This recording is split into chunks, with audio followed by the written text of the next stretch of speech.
നിയമസഭാ തെരഞ്ഞെടുപ്പിൽ UDF 30-40 സീറ്റുകളിൽ ഒതുങ്ങുമെന്ന് BJP നേതാവ് പത്മജ വേണുഗോപാൽ.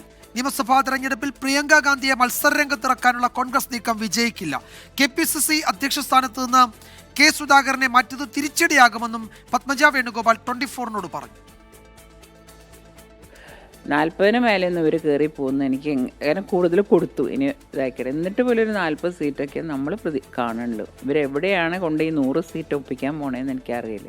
കോൺഗ്രസ് നേതൃത്വത്തിനെതിരെ രൂക്ഷ വിമർശനമാണ് പത്മജ വേണുഗോപാൽ ഉന്നയിച്ചത്. സണ്ണി ജോസഫ് കോൺഗ്രസിനെ നയിക്കാൻ പ്രാപ്തനല്ലെന്നും KPCC പ്രസിഡന്റ് സ്ഥാനം കോൺഗ്രസിനെ ഹൈജാക്ക് ചെയ്യാനുള്ള ചിലരുടെ നീക്കമായിരുന്നുവെന്നും പത്മജ വേണുഗോപാൽ. പലരും ഒരു DCC പ്രസിഡന്റ് വരെ ആവാനേ ആയിട്ടുള്ളൂ. അവരെ പിടിച്ച് മുകളിലേക്ക് നിന്ന് ഓരോരുത്തരുടെ ദുരുദ്ദേശമാണ് അവർക്ക് അധികാരത്തിൽ വരാനും പാർട്ടീനെ കയ്യിലാക്കാനുള്ളൂ. അത് നടന്നല്ലോ. ആ ഹൈജാക്കിനെ കണ്ട് സഹിക്കാൻ പറ്റാണ്ടായിരുന്നു ഞാൻ പുറത്തേക്ക് പോകുന്നത്. തൃശ്ശൂരിലെ K മുരളീധരന്റെ തോൽവി കോൺഗ്രസ് നേതാക്കളുടെ ചതിയായിരുന്നു. K മുരളീധരൻ കോൺഗ്രസിൽ അവഗണിക്കപ്പെട്ടു. അവര് ഒരുക്കിയ ചതിയിൽ മുരളിയേട്ടൻ പോയി വീണു. മുരളിയേട്ടനെ ഒതുക്കുക എന്നുള്ളതിന്റെ ഭാഗമായിട്ടാണ് ഈ തൃശ്ശൂർ കൊണ്ട് നിർത്തിയത്. K മുരളീധരന്റെ വർക്ക് ഫ്രം ഹോം പരാമർശം വേദനിപ്പിച്ചു. തനിക്ക് ആരോഗ്യ പ്രശ്നങ്ങൾ ഉണ്ടായിരുന്നപ്പോൾ പോലും കോൺഗ്രസ് പരിപാടികൾക്ക് പോകുമായിരുന്നു.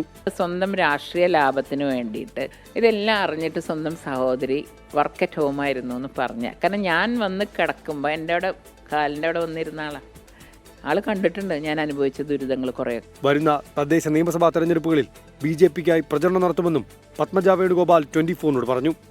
റാഫി കരീം, 24, കൊച്ചി.